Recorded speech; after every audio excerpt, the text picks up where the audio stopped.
She saw a black woman in seat 2B, not a surgeon.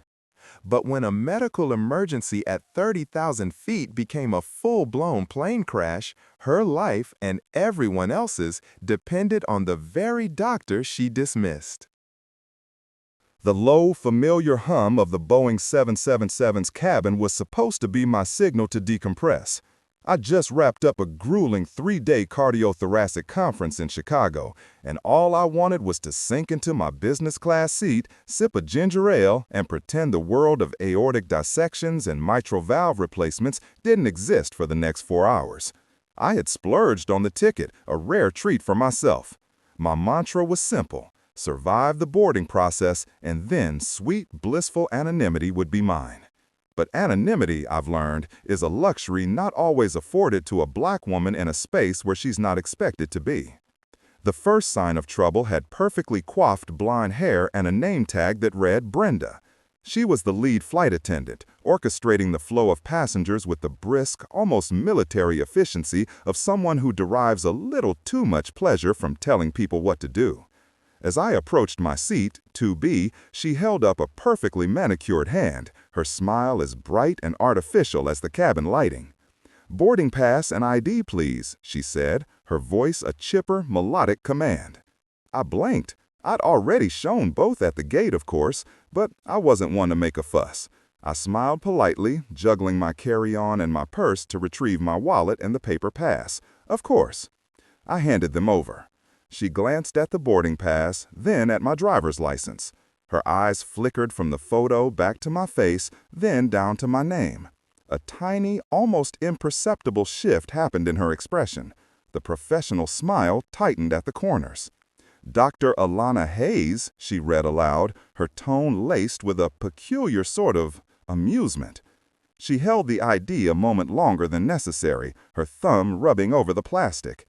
She looked up at me, her head tilted. "Oh, doctor?" The emphasis she put on the word made it sound like a costume I was wearing. I felt a familiar, weary tightening in my chest. I knew this tone. It was the tone of surprise, of suspicion. I kept my own voice even, professional. "Yes, that's right." She handed back my documents, but her eyes were still scanning me, from my sensible travel loafers up to the simpler twist in my hair. "A doctor of what, exactly?" she asked, her voice dropping into a conspiratorial whisper, as if we were sharing a funny little secret. "Let me guess, philosophy? Art history?" She punctuated the question with a little chuckle and a sideways glance at the younger flight attendant, Chloe, who was standing nearby. Chloe offered a weak, uncomfortable smile and suddenly became very interested in straightening a stack of magazines. The heat rose in my neck.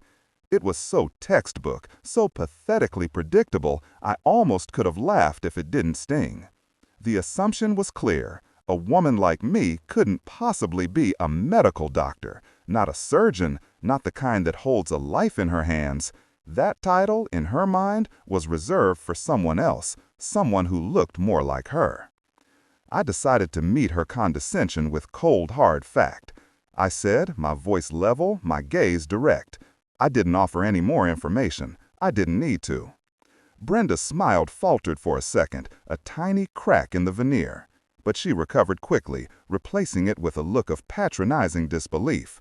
"Right," she scoffed softly, a puff of air leaving her lips. "Of course you are.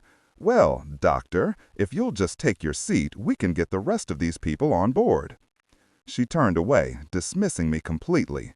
The interaction took all of 30 seconds, but it left a sour taste in my mouth that lingered long after I had stowed my bag and settled into the plush leather of seat 2B. I saw Chloe shoot me a quick, apologetic look as she passed down the aisle, but she said nothing. No one ever did. I put on my noise-canceling headphones, trying to will the anger away. It was exhausting, this constant, low-grade battle of proving you exist, of proving you belong. I'd spent 12 years in post-secondary education, logged thousands of hours in residency, and performed hundreds of successful life-saving surgeries. My credentials were unimpeachable, and yet, to Brenda, I was just playing dress-up. An hour into the flight, things had settled into a comfortable rhythm. The The seatbelt sign was off and the drink service was underway. I had a medical journal open on my lap, though I'd been reading the same paragraph for 10 minutes. When the cart reached my row, it was Brenda, of course. "And what can I get for you, hon?" she chirped, her smile back in full force. I looked up at her, the word "hun" grating on my last nerve. "I'm fine, thank you," I said, my tone clipped. "Oh, nothing? Not even some water? You have to stay hydrated, you know," she said, wagging a finger playfully. It was the kind of thing you'd do to a child. "I'm fine," I repeated, turning my attention pointedly back to my journal. She finally moved on. I let out a long breath and leaned my head back, closing my eyes. Maybe I could just sleep the rest of the way. Sleep through the frustration, the quiet humiliation. The gentle rocking of the plane was starting to lull me into a state of drowsy peace when a sudden sound cut through the drone of the engines and the silence of my headphones. It wasn't turbulence. It was a human sound, a strangled gasp followed by a choked, wet cough. My eyes snapped open. A few rows behind me, in the economy section just past the curtain, a commotion was starting. Murmurs rippled through the cabin. People were turning in their seats.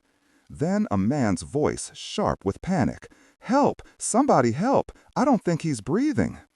Instantly, the years of training took over. My fatigue vanished, replaced by a surge of pure, undiluted adrenaline. Every muscle in my body tensed, ready to move. My brain was already running through differentials. Airway obstruction? Cardiac event? Anaphylaxis? Chloe, the younger flight attendant, rushed past my seat toward the back, her face pale. A moment later, her voice, trembling but clear, came over the intercom system. "Ladies and gentlemen, your attention please. Is there a doctor on board the aircraft? We have a medical emergency. If there is a doctor, a nurse, or any medical professional on this flight, please identify yourself to the cabin crew immediately." I didn't hesitate. I unbuckled my seat in one fluid motion and stood up. The entire cabin was now buzzing with a nervous energy. As I stepped into the aisle, I saw Brenda coming from the galley, her face a mask of controlled panic. Her eyes scanned the business class cabin, searching, pleading. Her gaze landed on a well-dressed older white man in a suit across the aisle from me. "Sir, are you a doctor?" she asked, her voice tight with desperation. He shook his head. "No, sorry, finance." Her eyes continued to sweep the cabin, right past me, as if I were invisible, as if I was just part of the seat. I took a step forward, into her line of sight. "I'm a doctor," I said, my voice calm and firm, cutting through the rising panic. Brenda turned to face me. The frantic, searching look on her face dissolved, replaced by something else entirely. It was confusion, then annoyance, and then, impossibly, that same condescending smirk I'd seen earlier flickered across her lips. She looked me up and down, from my comfortable travel loafers to my twisting braids, and in this moment of life-or-death urgency, she saw not a potential savior, but the woman she dismissed just an hour ago. Her professional composure hardened into a wall of disbelief. "Please return to your seat, ma'am," she said, her voice dripping with authority, blocking my path down the aisle. "We have a serious situation here. We need a real doctor." The words hung in the air between us, thick and suffocating. We need a real doctor. For a split second, the world narrowed to just her smug, terrified face. A geyser of pure, unadulterated rage threatened to erupt inside me, a fury so hot it could have melted the fuselage. All the slights, all the condescending questions, all the times I'd been mistaken for a nurse, a secretary, a cleaning lady, it all coalesced into that one ugly sentence. But then I heard another sound, a wet, rattling gasp from behind the curtain, and the rage was gone, flash frozen and replaced by the ice-cold calm of the operating room. There was no time for her, there was only the patient. "There is a man dying 10 feet away from you," I said, my voice dropping to a low, lethal register I hadn't used since dressing down a first-year resident who'd nearly contaminated my sterile field. You have two choices. You can help me save his life, or you can be the reason he dies. Now get out of my way. It wasn't a request. It was an order. Brenda's jaw tightened, her face flushing a blotchy red. For a horrifying moment, I thought she was going to argue, to stand her ground on some pathetic principle of authority. But it was Chloe who broke the stalemate. "Brenda, for God's sake, let her through," the younger flight attendant pleaded, her eyes wide with fear. She looked at me. "Please, he's turning blue." That was all I needed. I didn't wait for Brenda to move. I pushed past her, my shoulder brushing hers. The atmosphere in the economy cabin was a chaotic tableau of fear. Passengers were craning their necks, their faces a mixture of morbid curiosity and genuine alarm. In the aisle of row 15, a man who looked to be in his late 60s was slumped against his wife. His skin had a terrifying gray, waxy pallor, and his lips were tinged with blue. His breath came in ragged, shallow pants, and his hand was clenched over the center of his chest. Classic signs. My brain clicked into diagnostic node. Myocardial infarction, heart attack. I dropped to my knees in the cramped aisle beside him. "Ma'am, my name is Dr. Hayes. I'm a surgeon. Can you tell me what happened?" The woman, her face streaked with tears, looked at me with desperate, grateful eyes.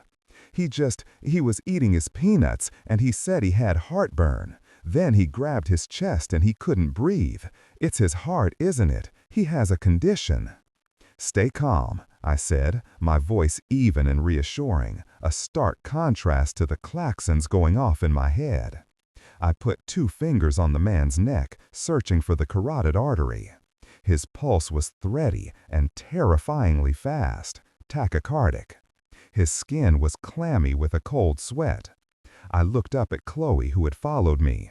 "I need the aircraft's medical kit, now. It should have an AED. And tell the captain to divert to the nearest airport with a major hospital. We are on the clock." Chloe nodded and scrambled away. I looked up at the stunned passengers around me. "Does anyone have any aspirin? Not Tylenol, not Advil. Aspirin." A young man a few seats away fumbled in his backpack. "I do, 325 milligram." "Perfect, give it to me." He passed the bottle over. I popped 2 tablets out. "Sir," I said, trying to get the patient's attention. "Sir, can you hear me? I need you to chew these. Don't swallow them whole. Chew them." His eyes fluttered open, hazy with pain and confusion. His wife helped him put the pills in his mouth.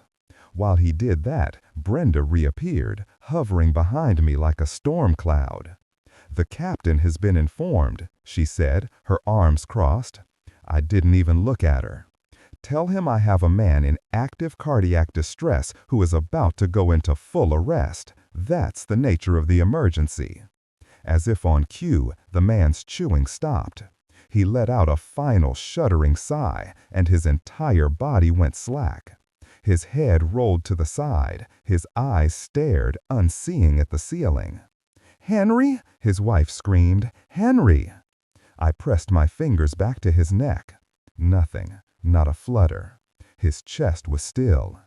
"He's arrested," I stated, the words sharp and clear in the sudden ringing silence. "I have no pulse. He's not breathing." Panic exploded in the cabin. A woman gasped. Someone started to cry. I shut it all out. "Help me get him on the floor," I commanded the young man who'd given me the aspirin. We carefully slid the heavy, limp body out of the seat and into the narrow aisle. It was a horribly awkward space. I wouldn't have room for proper leverage. I didn't care. "Chloe, where is that AED?" I yelled. I ripped the man's shirt open, buttons flying. I placed the heel of my hand on his sternum, laced the fingers of my other hand on top, and began compressions. 1 and 2 and 3 and 4. The force required was immense. I could feel the cartilage in his ribs groaning under the pressure. It was a brutal, violent act, a world away from the delicate precision of my surgical work, but it was his only chance. Under 28 and 29 and 30. Chloe skidded to a halt beside me, dragging a red case. "Here, open it. Get the pads on his chest," I ordered, not breaking my rhythm. I was already starting to sweat. Chloe, her hands trembling, ripped open the sterile packages and followed the diagrams, placing one pad on his upper right chest and the other on his lower left side. "Plug it in," I gasped, continuing the compressions. She connected the cable, and the machine whirred to life, its synthesized voice cutting through the cabin. "Analyzing heart rhythm. Do not touch the patient." I pulled my hands back, my muscles screaming in protest. The seconds stretched into an eternity. Passengers held their breath. Brenda stood frozen, her face ashen. Then the machine spoke again. "Shock advised. Charging." A high-pitched whine filled the air. "Stand clear. Push the orange button now." "Clear!" I yelled, making sure no one was touching him. I glanced at his wife, at Chloe, at Brenda. Then I pressed the button. The man's body arched off the floor in a single violent convulsion, then slammed back down. The smell of ozone filled the air. I immediately put my fingers back on his neck. My heart sank. Nothing. "No pulse," I said, my voice grim. Resuming compressions. I threw my weight back into the rhythmic pumping, fighting against the tide of death in the aisle of a metal tube 30,000 feet in the air. The pilot's voice came over the intercom, tinny and distant. "Ladies and gentlemen, this is the captain. We have a medical emergency on board and will be diverting to Omaha. We expect to be on the ground in approximately 28 minutes. 28 minutes. It might as well have been a year. The odds of survival dropped with every passing second. My arms were burning, my back was aching, but I kept going. I was his heart. I was his lungs. "Charge it again, Chloe," I yelled over my shoulder. As the whine of the capacitor started up again, the man's wife, who had been praying in ragged whispers, suddenly let out a piercing shriek. It wasn't a cry of grief, but of pure horror. "His neck! Oh my God, look at his neck!" I broke my rhythm for a fraction of a second to follow her gaze. My blood ran cold. Spreading rapidly up from the man's collarbone, like a dark tide under his skin, was a deep purplish bruise. It was mottled and angry, and it was getting bigger as I watched. It wasn't a bruise from the fall. It wasn't a symptom of a standard heart attack. It was something else entirely. It was a sign of a massive, catastrophic internal bleed, and it meant that everything I thought I knew about this emergency was terrifyingly wrong. The sight of that rapidly expanding hematoma on his neck changed everything. It was a clinical sign so specific, so dire, that it felt like a physical blow. This wasn't a simple clot in a coronary artery. This was a dissection, an aortic dissection, a tear in the inner wall of the massive artery carrying blood from his heart. Blood was now surging between the layers of the artery wall, creating a false channel, tearing its way up towards his brain and down towards his vital organs. The pressure I was applying to his chest, the very compressions meant to save him, were likely making the tear worse, forcing more blood into that false lumen. I was effectively killing him faster. My mind raced, reevaluating everything in a nanosecond. The initial complaint of heartburn, classic referred pain. The sudden collapse, the arrest. It all fit. And the AED advising a shock. That meant he had gone into ventricular fibrillation, a chaotic, useless rhythm, likely because the dissection had torn backwards and compromised the blood supply to the heart muscle itself. I had just delivered a high-voltage electrical current to a man whose main blood vessel was actively ripping itself apart. "Stop," I said, the word coming out sharp and breathless. Chloe had her hand hovering over the shock button again. "Don't shock him again, and stop compressions." The cabin, which had been filled with the rhythmic count of my compressions and the hum of the machine, fell into a stunned silence. Even the man's wife stopped crying, looking at me with wide, confused eyes. Brenda, who had been watching from a few feet away, finally found her voice. "What are you doing?" she demanded, her voice shrill with disbelief. "You have to keep going. You can't just stop." I ignored her, my focus entirely on the man on the floor. His life wasn't measured in minutes anymore. It was measured in seconds. There was only one possible, infinitesimally small chance to save him, and it was a Hail Mary of epic proportions. I looked at Chloe, whose face was a mess of terror and confusion. "I need the medical kit again. I need an IV start kit, a bag of saline, and I need every vial of beta blocker you have, labetalol, esmolol, whatever is in there, and a large bore syringe. Move." She stared at me, her mouth hanging open. "A beta blocker? But his heart has stopped." "His heart hasn't stopped, it's in VFib, and I don't care about his heart right now. I care about his blood pressure," I snapped, my professional calm fraying at the edges. "Every beat, every spike in pressure is ripping his aorta further. We need to drop his pressure and his heart rate into the basement. I need to induce profound hypotension and bradycardia. Now, are you going to help me or not?" My urgency finally broke through her training manual paralysis. She nodded shakily and scrambled back towards the galley. Brenda stepped forward, planting her feet.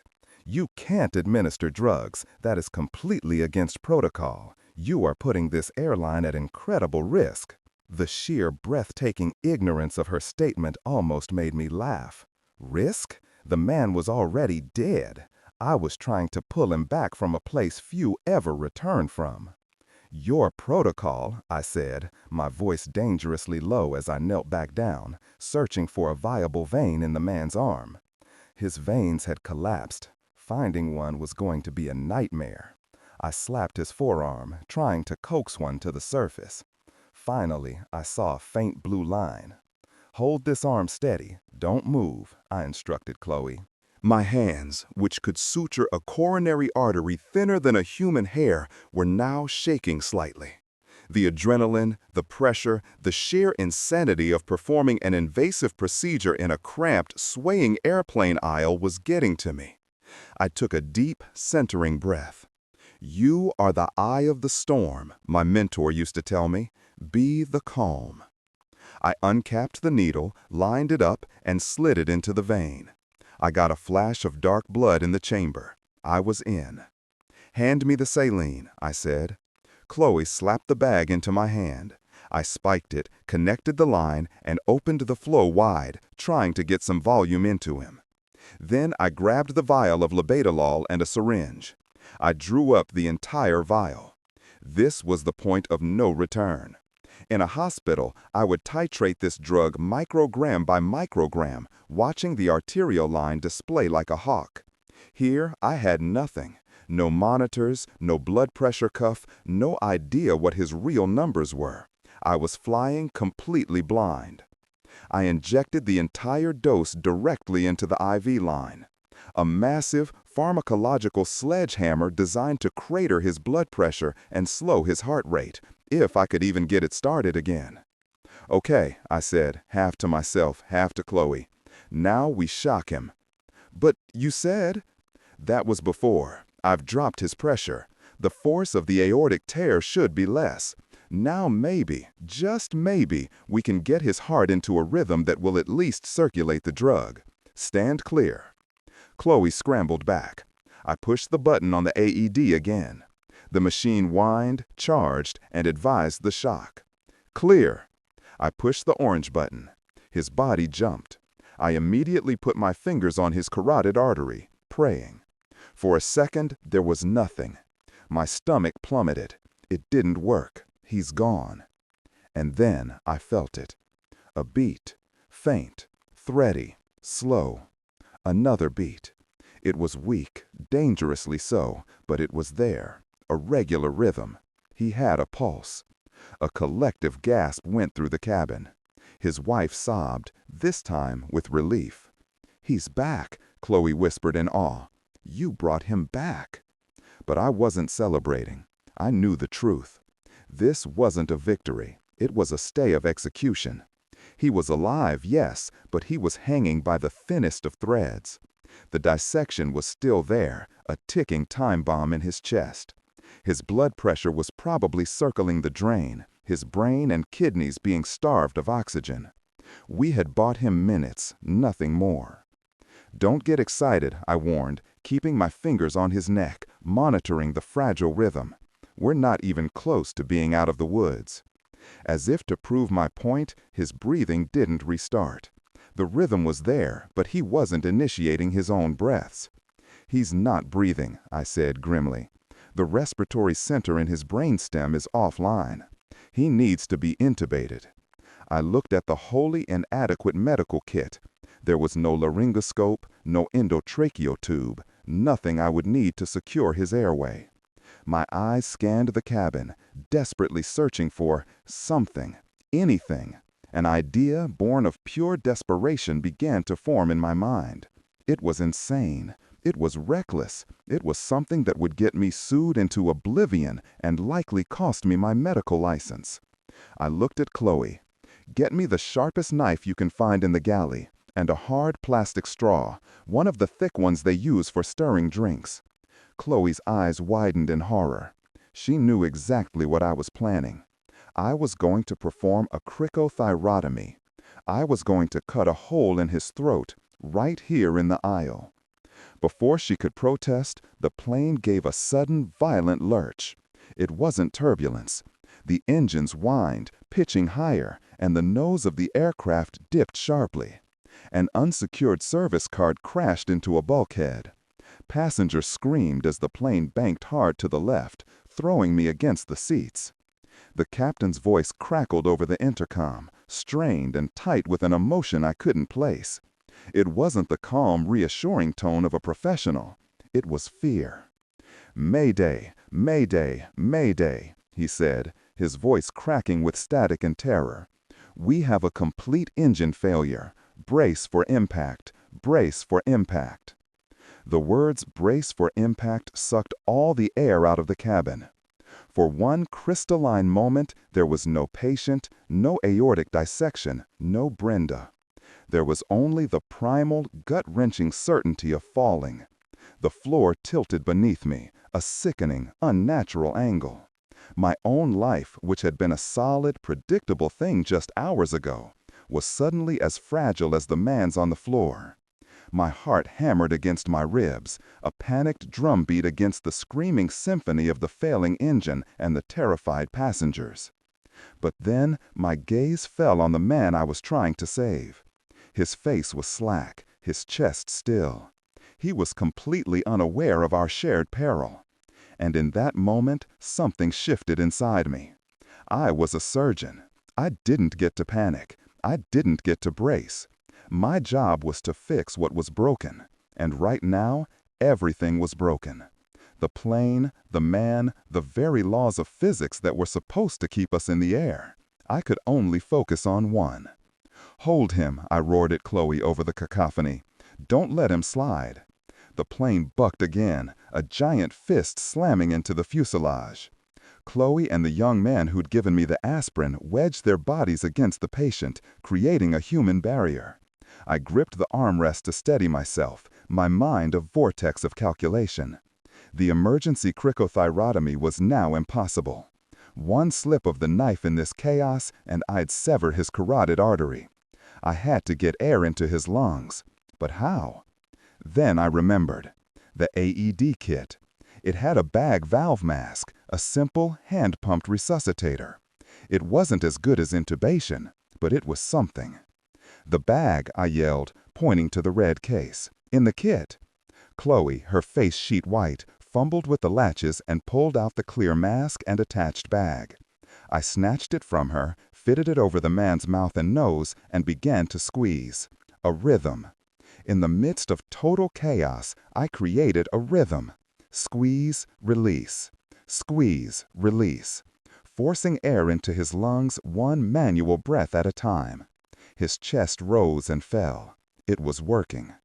The cabin lights flickered and died, plunging us into the eerie twilight of the emergency strips on the floor.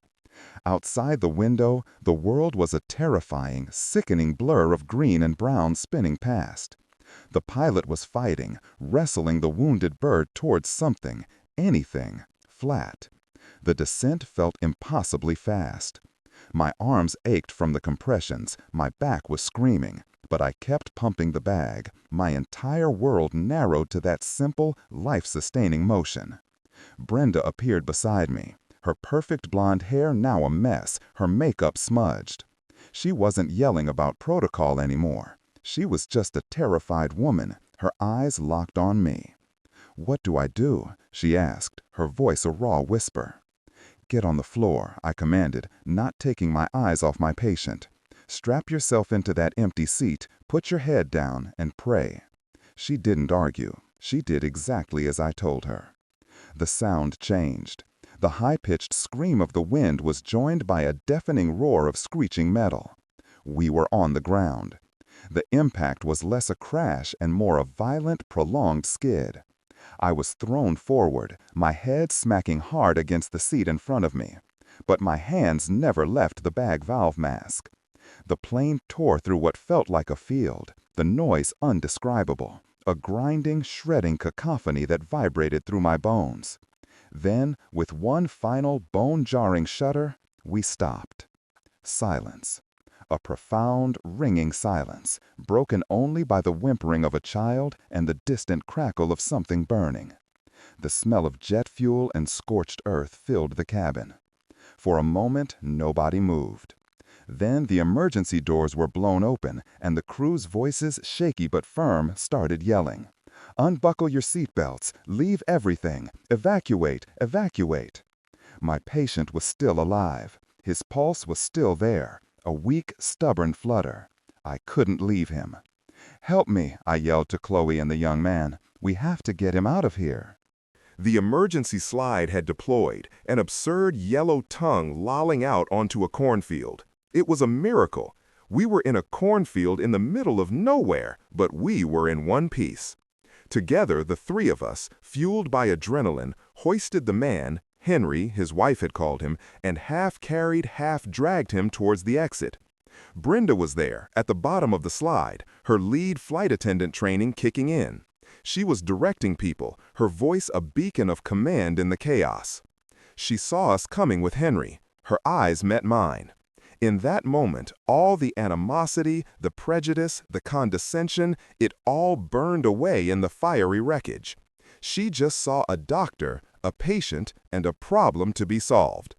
"This way," she yelled, pointing. "Get him clear of the aircraft."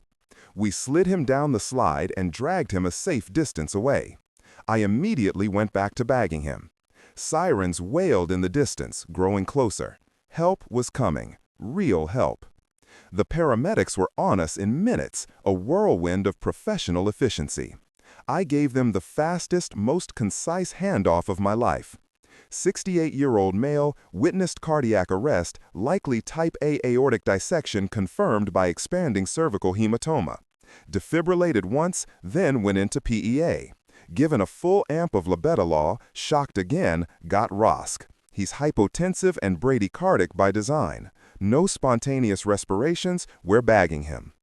The lead paramedic, a burly man with a calm demeanor, looked from the patient to me, his eyes widening slightly. He took in my simple clothes, my exhausted face, and the chaos around us. "You did all that?" he asked. "I'm a cardiothoracic surgeon," I said, the words feeling heavy and real and utterly devoid of any need for justification. He just nodded, a look of profound respect on his face. "Okay, Doc, we'll take it from here." They took over, intubating Henry right there in the field, starting more lines, loading him onto a backboard. As they wheeled him towards the waiting ambulance, his wife grabbed my arm. "Thank you," she sobbed, her voice thick with an emotion too deep for words. "You saved his life." "He's not out of the woods yet," I said gently. "He needs the best surgical team in the state, but he has a chance." I stood there in the middle of a Nebraska cornfield, surrounded by the dazed survivors of a plane crash, and watched the ambulance's lights disappear down a dirt road. It was only then that the adrenaline finally began to ebb, leaving behind a bone-deep exhaustion and a tremor in my hands. A figure approached me. It was Brenda. Her uniform was torn and stained with dirt. She stopped a few feet away, her hands clasped in front of her. The arrogance was gone, replaced by a raw, humbling shame. She started, her voice barely a whisper. I am so sorry. I just looked at her, too tired to be angry anymore. What you did, she continued, shaking her head in disbelief. You never stopped. You never hesitated. I stood there ready to let that man die because I couldn't see past my own stupid prejudice. Tears welled in her eyes. I saw your ID and I made a judgment, a disgusting one. I called you a fake, but you were the most real thing on that plane today. You were incredible. I let out a long, weary breath. I could have said 1,000 things. I could have lectured her, shamed her, told her how her words had cut me. But seeing her stripped of her authority, her face streaked with dirt and tears in the middle of a disaster she'd survived because of the skills of people she'd dismissed, felt like justice enough. When you see a person, I said, my voice quiet but firm, see the person, not the package they come in. That's it. That's all you have to do. She nodded, tears streaming freely now. I will, she choked out. I promise I will. Weeks later, back in my own hospital, I received a package. Inside was a framed photo of a smiling, healthy-looking Henry, surrounded by his family. Tucked behind it was a handwritten letter. It was from Brenda. She told me Henry had survived the grueling 12-hour surgery. The surgeon in Omaha had called his condition a ticking time bomb and said that the beta blocker I'd given him on the plane had almost certainly prevented a full aortic rupture, giving them the precious time they needed. Brenda wrote that she had enrolled in a diversity and inclusion course and was volunteering at an inner-city clinic. She said that day had fundamentally changed her. At the bottom of the letter, she'd written a final sentence. You didn't just save Henry's life that day, Dr. Hayes. You saved mine, too. I put the letter down and looked at the photo of Henry. The world would always have its Brendas, people who saw a title and couldn't connect it to my face. But that day, in the chaos of 30,000 feet, I didn't need her validation. I didn't need her permission. I just needed to be what I was, a doctor, a real one. And that was more than enough.